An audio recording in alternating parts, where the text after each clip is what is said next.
Welcome back to part number 2 of What If Maul Never Betrayed the Rebels. Thank you for your great support on part 1. If you are not aware of the first part or are not subscribed, please do those first before watching this video. With Maul and Vader on the hunt for Obi-Wan, Ahsoka hurried off to Tatooine in her T6 shuttle, accompanied by her old friend R2-D2, worried that she would be unable to find the Jedi Master from the vague coordinates given by Bail Organa. The former Jedi landed haphazardly on top of a sand dune and tried to use her macro binoculars, but as her master once told her, Tatooine was nothing but sand. R2-D2 scanned for any kind of structures, but there were none within his range. Then Ahsoka sensed something powerful in the Force.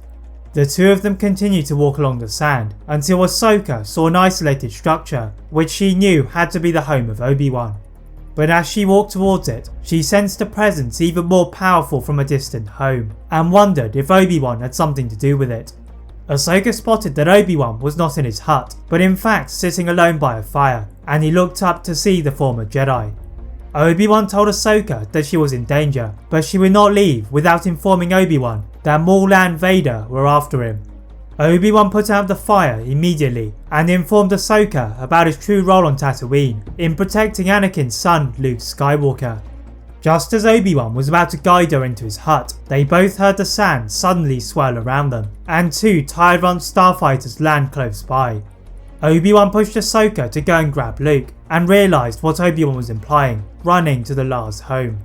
Preparing his blade that he had rarely used in his time in isolation, the opponents that Ahsoka warned him about stepped to greet him.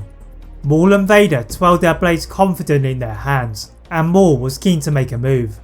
The two dark side users had managed to catch up to the Ghost Crew, and Maul utilised his influence on Ezra to fuse the holocrons on the planet of Atollon and discover the location of the Jedi Master. Lunging towards Obi-Wan, the Jedi Master is well prepared for the attack from his old foe, before he is sent back by a powerful strike from his former apprentice. Vader was in no mood for mercy, as he slashed violently at Obi-Wan's aging defences, and he slipped into the sands below. Vader hated being on the coarse sand, as his boots began to fill up with the fine grains, but used this pain to fuel a giant leap, and unlike on Mustafar, he would not fail, as he dealt a fatal strike to his old master. Obi-Wan had failed to recover from his fall, but watched in content as Ahsoka had managed to escape with Luke before he disappeared into the Force. Vader was confused by Obi-Wan's body disappearing, but knew that another Jedi had fallen, and now he wondered what to do with Maul. Rather than kill the Zabrak, he offered to join him in his quest to kill his other opponent Insidious, and Maul agreed. The two darkside users left in their starfighters and began their next move.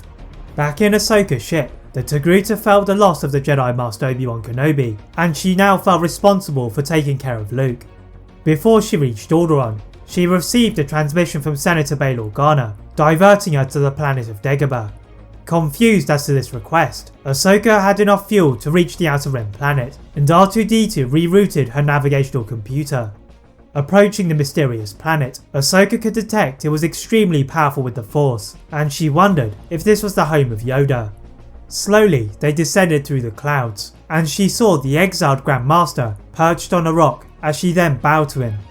Lamenting the loss of Obi-Wan, she brought the slightly scared Luke to him before declaring he would be trained in the light side of the Force. Outside of Dagobah, Maul and Vader were pleased with their efforts in finally getting rid of Obi-Wan, and they decided that to defeat Sidious, they needed to use the Death Star super laser to their advantage. Arriving at one of the many docking bays, Vader was shocked to see Darth Sidious, and before he could even warn Maul, he had already landed next to him. Maul played the role of a captured victim, and Sidious cackled at the demise of his former apprentice, ordering him to be taken away to one of the onboard cells. Vader dragged him to the detention area, and in the cell, they planned to eliminate the Death Star, with Sidious still inside the technological space station, but they needed to wait for the moment when the Emperor was too secure in his powers. Closing the cell door, Vader walked back to the command bridge where his master was waiting for him, and together they looked out at the galaxy, not knowing that they would soon battle for the right to rule it. That is it for part 2 of What If Maul Never Betrayed the Rebels.